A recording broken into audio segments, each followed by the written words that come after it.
Hello, folks. It is I, your first ever Joe Monroe Show Southern Heavyweight Champion, Joe Monroe. Good to see everybody here this Friday night. And we got a very special guest coming on. And before we introduce him and bring him on, let's go ahead and shout out some friends and sponsors, shall we? First and foremost, we want to give a big shout out to Phenomenal Funds ATL. If you're looking for anything retro, check out phenomenalfindsatl.com. They may have it, as well as Charms Photos. Crystal, who is a very wonderful person and is an awesome photographer. If you don't believe me, check out James Kendrick chopping the life, literally, out of Adrian Alexander. Adrian, sorry again, man. It's just a great photo, so don't get mad. And Les Murphy Painting. If you're having any trouble with any painting needs, contact Les Murphy at 734-334-3702. You can go ahead and put this up. I'm done showing that off because I got a very special friend coming on tonight. He is probably one of the, if not the most hardworking announcers and commentators out there in the independent scene today. Ladies and gentlemen, please welcome none other than Mr. Aaron Rose. Well, hello, sir. Hello. How are you doing, brother? Good to see you again. I am doing well. How about yourself?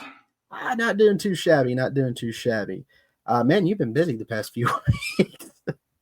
It's been wild in the wrestling world for me the past few weeks. We had I had a show at the beginning of the month with the new Bullpen promotion up in Indiana. Mm-hmm. Then shortly thereafter, we had Adrian's. I was with Adrian Alexander and crew for EWA. Mm-hmm. This past weekend, I was down in NGW for down in Knoxville. So that was a wild night. And then tomorrow, I'm getting set for War Games, Thanksgiving Turmoil for Appalachian Mountain Wrestling. And we got a big 2-ring, 2-cage event there, so we're really excited for that. Oh, man, as always, Aaron, you are 100% busy. All right, brother, we'll go ahead and we'll get you a layout here. That way people can see your lovely face here. And that probably one of the best beards in the world, if I may say so myself. It's okay, I guess. Sorry, Kramer. I mean, he probably beat your beard by a mile. Kramer Q, friends of the Squared Circle. Yeah.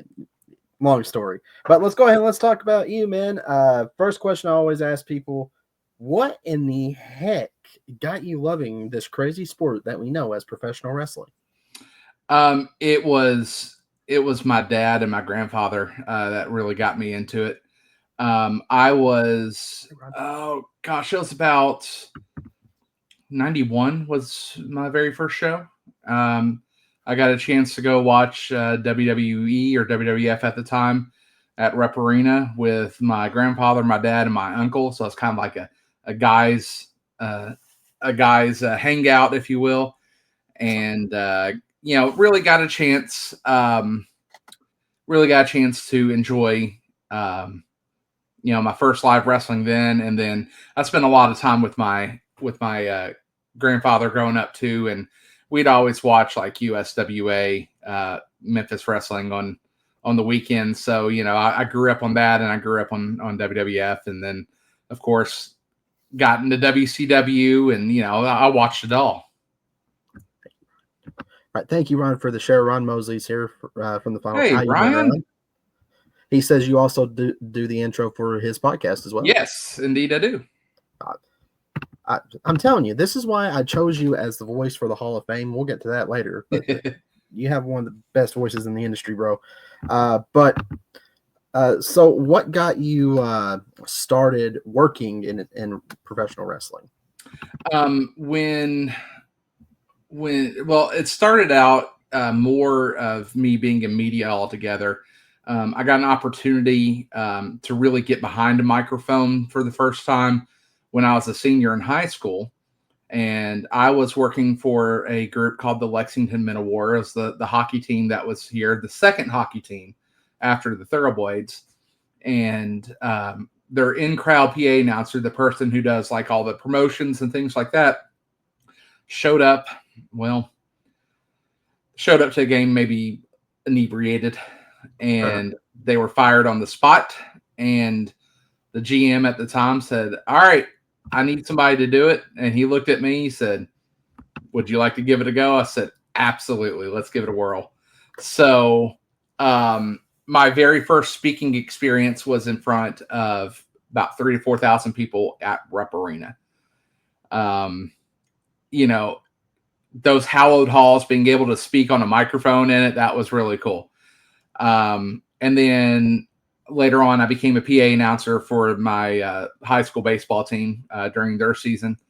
And then I became the voice of the University of Kentucky hockey team my freshman year of high school or freshman year of college. And I did that for 10 years. In the middle of all that, I was working in radio. Well, good friend of mine, Bobby Blade, we knew each other quite well. And, we've known each other quite well for a very long time. And there was a promotion he was working for called Kentucky Championship Wrestling, and he knew they were looking for a new ring announcer. So it was my opportunity to kind of get in and learn the ins and outs of the business, and I did. I learned all about setting up the ring and what it takes to be a good ring announcer, and got some great opportunities through there, and then later on with the MWA. And as they say, really the rest was history after that. That's what got me into this wild business. So you did what came first? Was it the commentating or the ring announcing? The ring announcing, in wrestling, the ring announcing first. Okay. Yeah. Okay, and how did you get into kind of that commentating spot? There was, actually my very first show with the MWA was a benefit show, and we were recording it, and we had a big battle royal and stuff like that. So I got asked by the media guy for the MWA at the time if I wanted to do commentary as well, and then I started doing both. I would ring announce and commentate, do the old Lance Wrestle. Wow. And certainly, so who do you look up to when it comes to that? You mentioned Lance Russell, which we all know is legendary in the business. Aside from him, is there anybody that you kind of molded yourself after when it came to ring announcing, or did it just come natural to you? When I studied a lot, when I started to do more of it, one of the guys that I really looked up to was Gary Michael Capetta.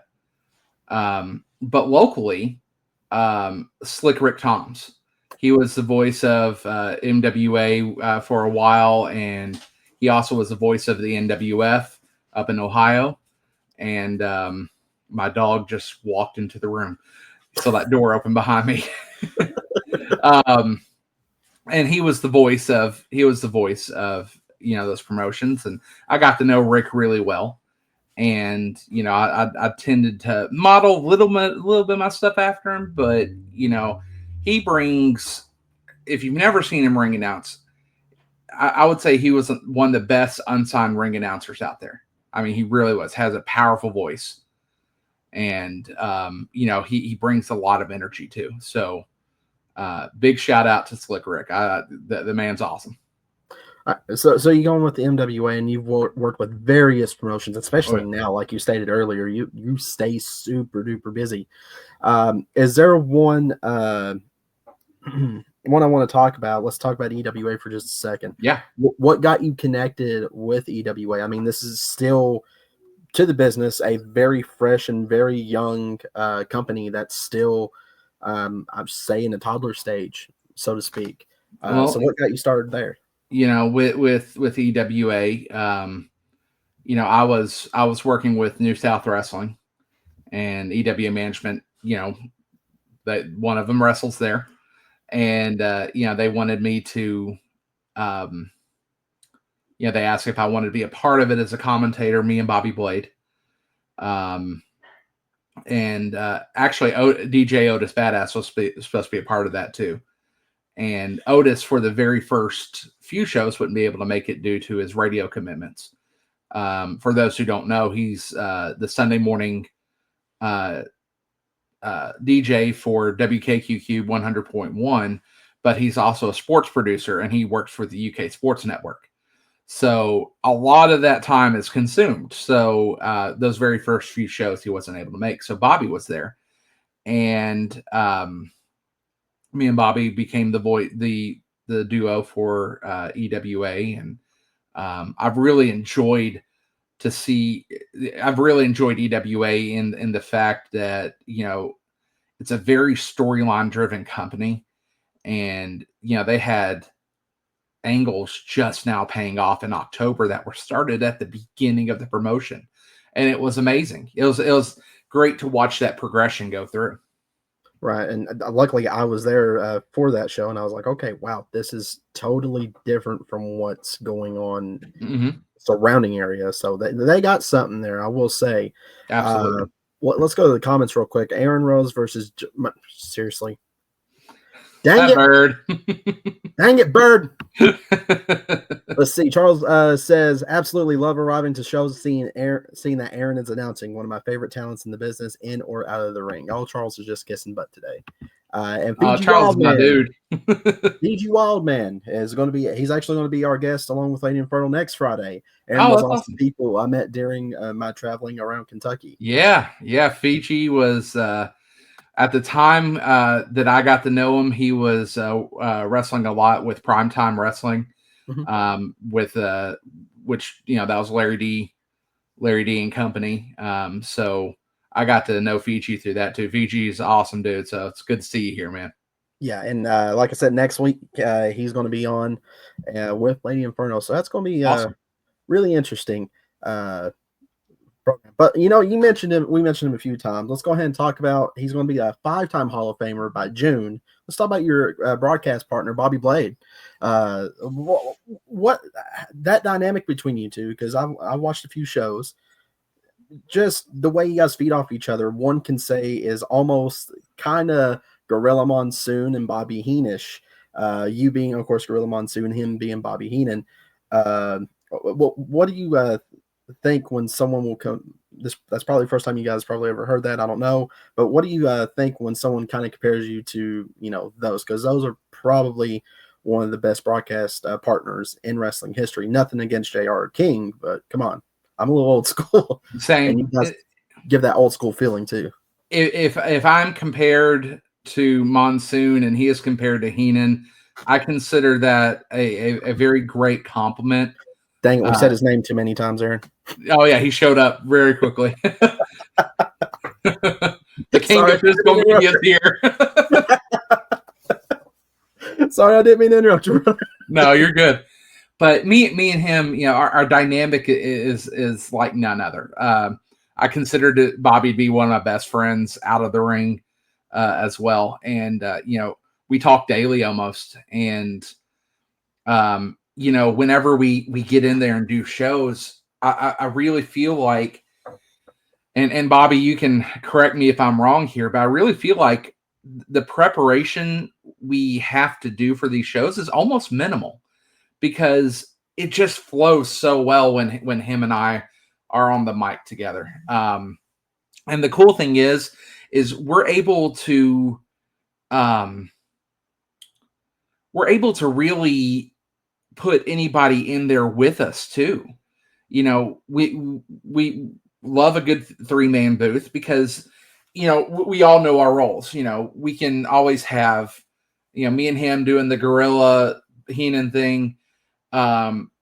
Whenever we have Otis in there, he is a wealth of wrestling knowledge, and he's almost like our Mike Tenay. Whenever we have Austin Medler on commentary with us, he's almost like a Don West. He brings some energy. Whenever we have Trippin' Balls with us, Brant is, that kid is already a wealth of knowledge, and he's, just been doing it for about a year now, and he's getting more and more opportunities. So it's kind of been cool to watch him grow in the business as well. And I feel like he has a great dynamic too. We really can work with a good set of people. And it's something that I honestly love doing. And, again, whenever I do a show with Blade, it's just, it's a good night. 100%. And, and that is not discrediting anybody else I work with. It's just the fact that me and him just have the longest history together, and it shows. Right. Excuse me. So before we move on, we're going to take a little bit of an ad break. Brother, you knew probably a few weeks back because you messaged me about it. I had some problems with merch. People were saying, my shirt's not coming. What's up? So I was able to finally find a merch person. As you can see here, I finally got my new t-shirts in through Redbubble, believe it or not. They were there. I got it within a week. And actually, cousin Tony's going to talk about it here in just a moment. Tony, go ahead and take it away. Yes, Joe, you are 100% correct. We are officially on Redbubble under Joe Monroe Show. For some odd reason, they won't let us add the. But we have No So Round Table stickers. We have Mark Monroe design stickers. Really, you put Mark's design, but not mine. And we even have some t-shirts. So go check us out right here at Joe Monroe Show on Redbubble. And if you know any designs that you want, let us know. But here is the website link right here. Go check us out.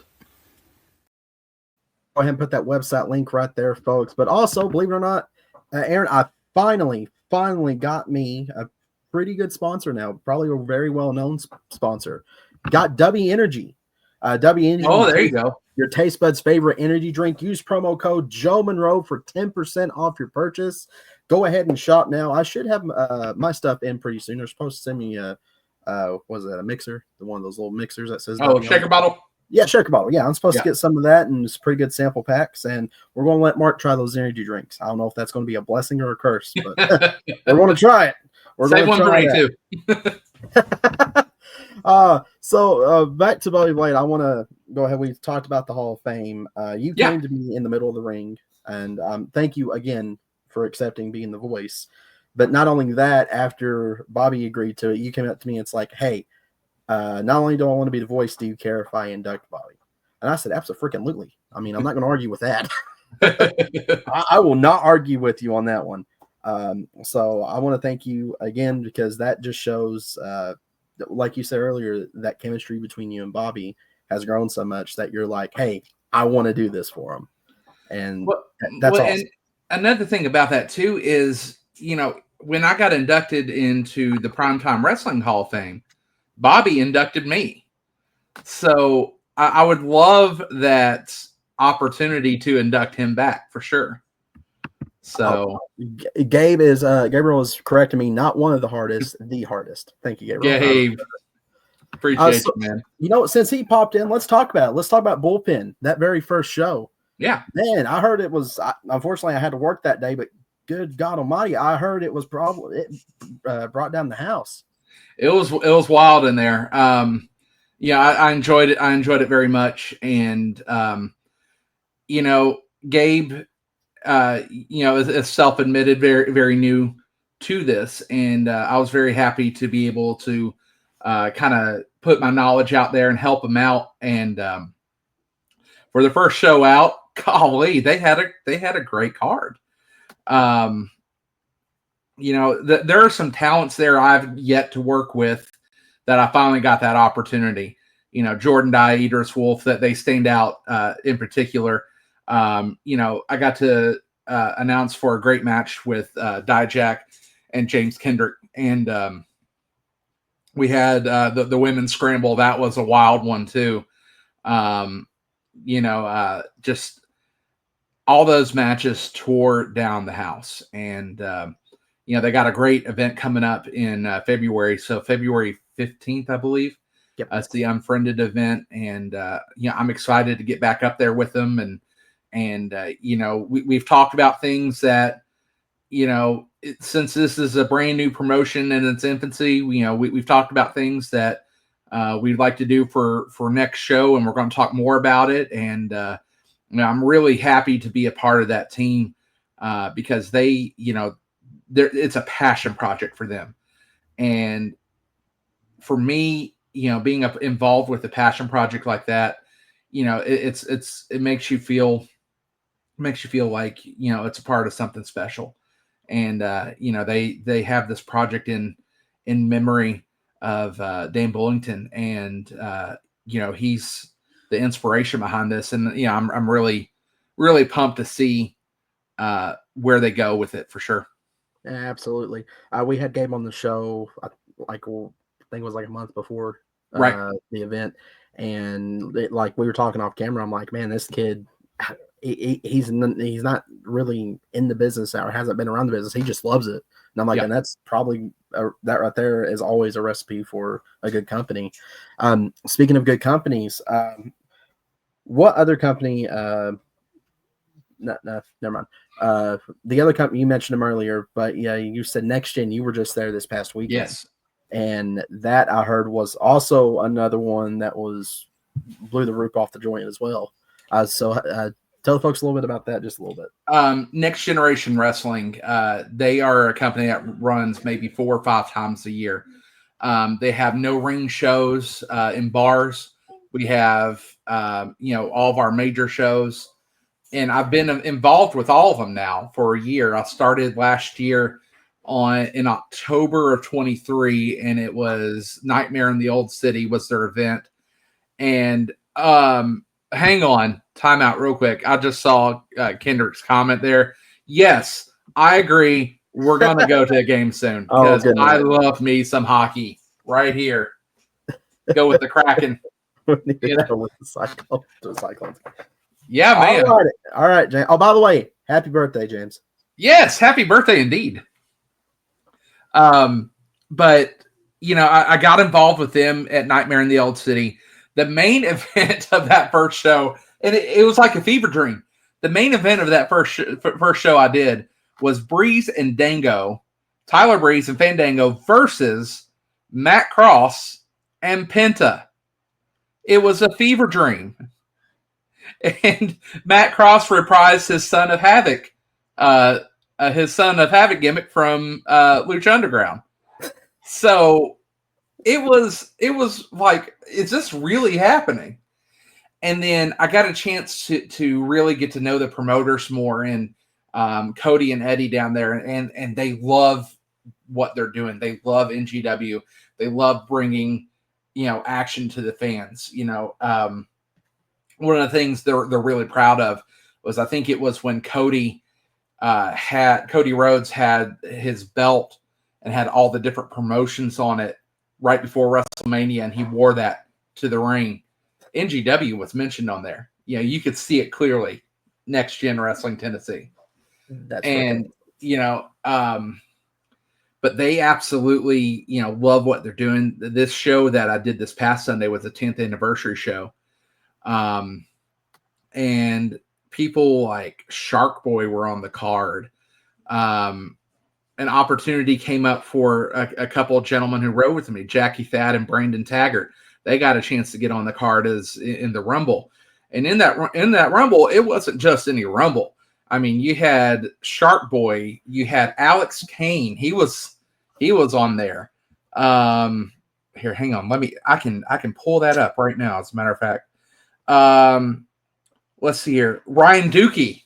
If you remember Ryan Dukey, Dukey came back. Ryan Dukey. No. Yep. Damn it. Suge D, Gustavo, Shane Andrews, Billy Tipton, Menace, Suicide. Like, hang on. I'm going off by Ron for someone that said he would never step foot in the ring. Man, Ryan Dukey and I, we go back a long way. We really do. But I wonder if he's still in Corbin. What's that? I wonder if he's still in Corbin, because now I got to hit him. I'm sure he is. Dude, I didn't know you were going to be there, or else I would have tried to make it down there. And then on that card as well, it was ODB was there. She teamed with Shaft to take on Facade and Danny Moe. Caleb Conley and Elijah, as in the former Elias. JTG was there. He wrestled AJ Gray. Myron Reed, Trey Lamar, and Rich Swann in a triple threat. I think that was match of the night for me. And you got to sit there ringside too. I got to call that action, and I was calling it with Mose, John Mosley, who's another great commentating talent down in the South. You see him a lot at TWE, Action Wrestling, and stuff like that. He runs his own promotion called KOBK, and you know, Moses, he loves wrestling, and you know, we talk about somebody else who has chemistry. Me and him, we really do have great chemistry there too. All right. Well, I apologize for this, Aaron, but Mark made a video earlier before we got started. Okay. He wants to ask a question, so if you don't mind, let me go ahead and play that video real quick. Okay. I'm sorry. So here's Mark's question. Mark, Hi, Mr. Rose. It's me, Mark Monroe. I just got one question for you. What was your favorite match? Or, you know what? Not just favorite. Top 5 matches that you ever commentated. Go ahead and let us know. And I just want to say, you're freaking awesome, man. Keep doing what you're doing. Woohoo! All right. Mark really put me on the spot here. Oh my gosh. he's an idiot, but I love him. I'm sorry. He put me on the spot. Wow. All right. I'm going to do these in no particular order.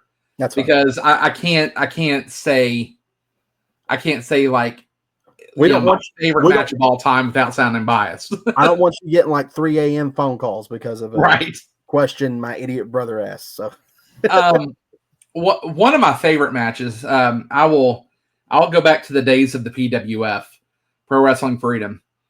One of my favorite matches to call was Shane Mercer versus Adam Pearce. There's some personal reasons behind that, and one of them was the fact that I literally, at the end of the show, I got a chance to talk to Adam for a second, and Adam, he sought me out after the show and said, "You are one bleep of a bleeping ring announcer." And he said, "Just keep doing what you're doing and enjoy the ride." Watching that match, you know that was great for that, but it's also it was great in the fact that, you know, Mercer was really up and coming, and he was really starting to make some marks, and that I feel like that was one of them for him. Was he got to make a big mark on the business there, and you know, we all know Mercer now. You know, he's everywhere. You know, another one of my favorites has to be Larry D versus Billy Gunn at New South Wrestling in Lexington, because that was my first main event back in the business. Well, technically my second show, but it was like the first one I was signed for. Right. And that event was absolutely amazing from top to bottom.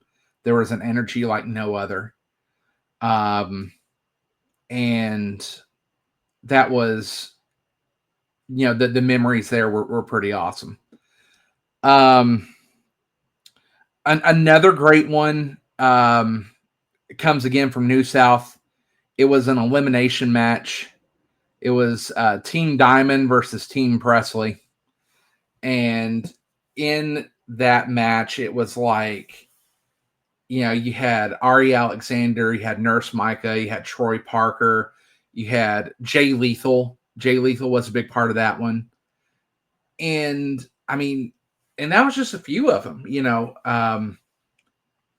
You know, they brought the energy, and it was a great story to tell. So that was another one. Speaking of great stories, Gaston LaRue and Ethan Heyer at EWA, when that title was up for grabs, the Heritage title, that was really cool. Everybody was into that. The crowd was hot, and you know, it was storytelling at its finest. So EWA, that one, and golly, there's so many good ones out there that I just have a hard time picking that last one. I have an event. I'm gonna do an event for the last one because I thought the entire thing was great. It was the PWF Primus event. It's where they crowned their first heavyweight champion, and there's memories behind that too, because that was actually one of the last shows that my dad actually got to come watch in person. He watched stuff online, and he watched all the highlights and stuff. But that was one of his last ones he got to see in person before he got really, really sick. And, unfortunately, I lost him back in 21. So there's memories to that because I could go back and watch that Primus event and just see the smile on his face, taking everything in, because, it was one of those things where he got to see something that his son was proud of. And, being a part of that, I feel like was, one of those moments. So that whole event, I think I would put up there because there are a lot of great moments there. There really were. So PWF Pro Wrestling Freedom, that was the one Yeah. based out of London, correct? Yeah, London and Corbin. London, Corbin. Yeah. So that holds a very special meaning. I know people locally, because that's where I'm from. I'm from that area. Right. That holds a lot of special meaning to a lot of people. Yeah. Honestly, we may have to do a history of on that one day. I may have to hit you up. We may do that because Yeah. I know that's where you know Bird from. But right. Well, the thing about PWF was it brought a new style of wrestling to the area, and it drew fans from other areas too because they knew what they were going to get. Don't get me wrong. I'm not going to talk down about any other wrestling because it's all good in its own right. Right. But this was just kind of the one that brought that new style into Kentucky. And, the Southern style still is a very strong, dominant style here. But now you're getting some strong style that's a little bit harder, than what it used to be. And Charles, no, this was the first Primus that was at the Corbin Civic Center. But they did revive the Primus at the arena later on. Yep. So, I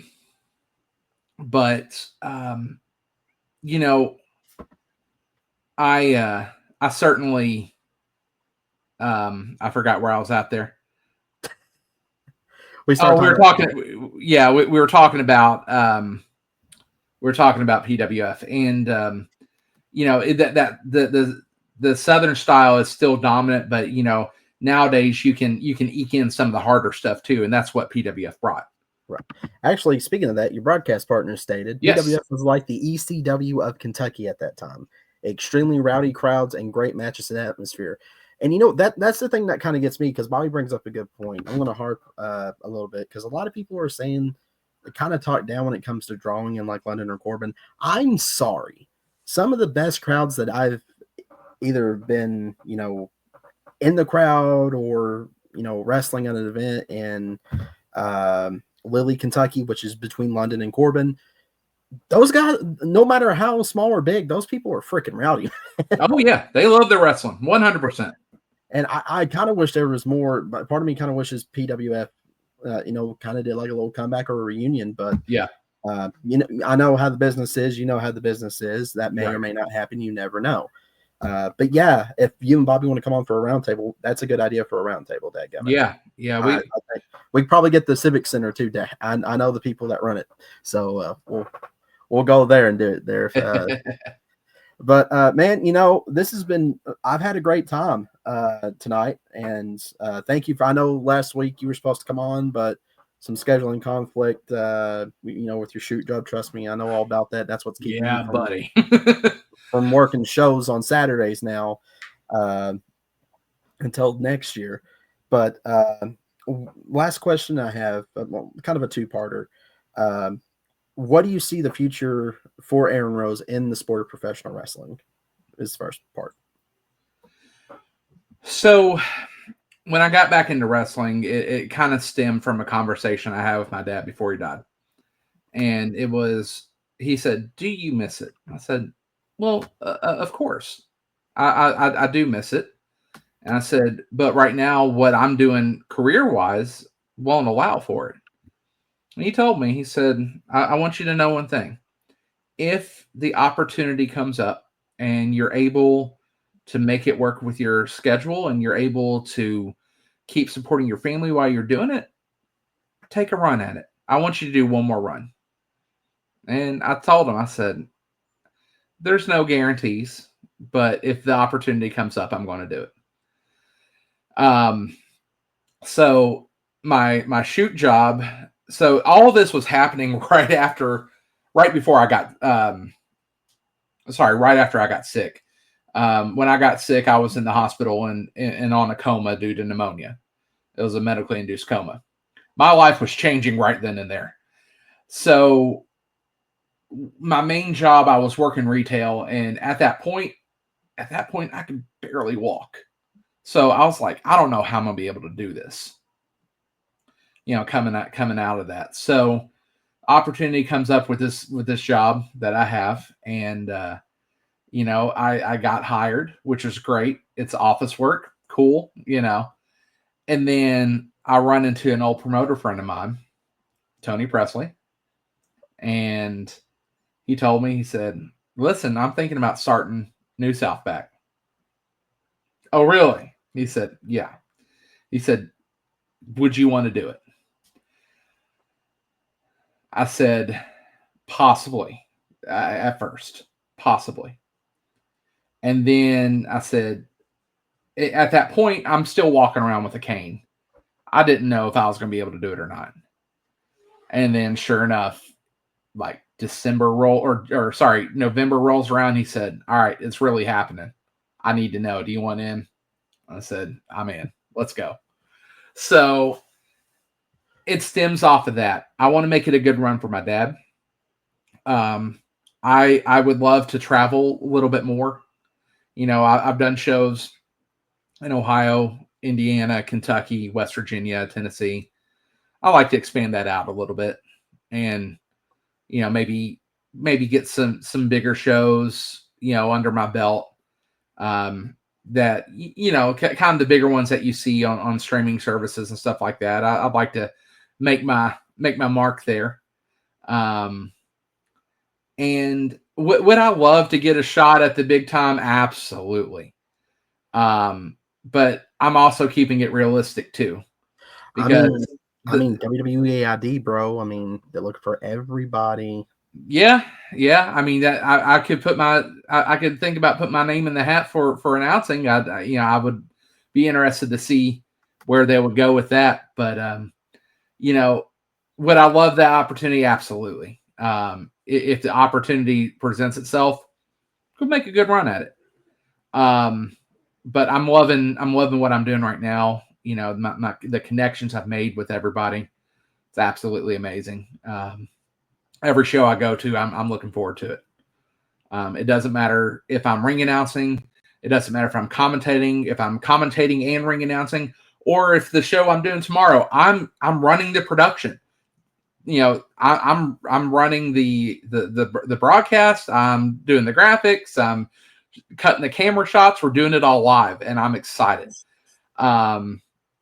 So it's like whatever opportunities I get, I'm going to make sure to relish what I have. That's an excellent answer. Speaking of tomorrow, you might want to take a picture of that. Terry! I want to take a picture of that comment. Terry, you're going to be there tomorrow. Yeah. And then there goes $5 of the Joe Monroe Show funds, because any comment he makes is $5 in Terry England's pocket. And second part of the question that I have for you: what would be the best advice that you can give someone, not necessarily who wants to get into wrestling and ring, but who wants to do that backstage work, like commentating and announcing? And what would be the best advice that you would give them? My best advice is, number one, get to shows. Make your intentions known of what you want to do.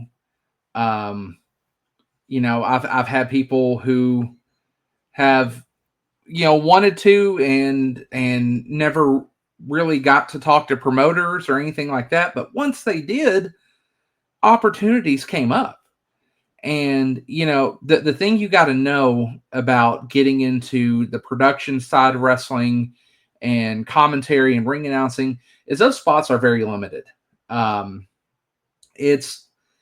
It's going to be one of those things where you really, for a while, just have to make yourself known and say, I'm here to help. This is what I want to do. And you might get that opportunity to do so down the line. You just got to be ready for it. I got lucky with my connection to get into the business like I did. I'm going to 100% say I got lucky to get into the wrestling side. Now, that being said, I had a lot of experience with University of Kentucky hockey, with the radio, doing PA announcing. So I was comfortable behind a mic already. So for me, it wasn't like, okay, well, let me think about it because I don't know how I'm good behind a mic, stuff like that. No, I'm there. I'm like, yo, let's go. that was me. So, that's my big advice. Get to shows, talk to promoters, show them what you're worth, show them things that you've done in the past. And, who knows what kind of opportunities will come up. Some wrestling schools, if you want to be a ring announcer, some wrestling schools do offer ring announcing. One of the groups I can recommend highly is a couple of them, Legends Pro Wrestling Academy out of Cynthiana, and of course Bone Crushers up in Cincinnati with the Roger Ruffin and crew.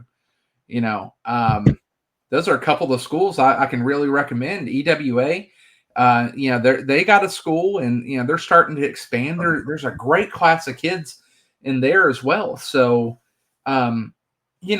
look at all your options. Research is another big thing. Right. Well, I was gonna wait to do this at a show like I did for Bobby, but this guy's so impatient. And you know who we're talking about? We're talking about Terry. He wants me to go ahead and announce it here.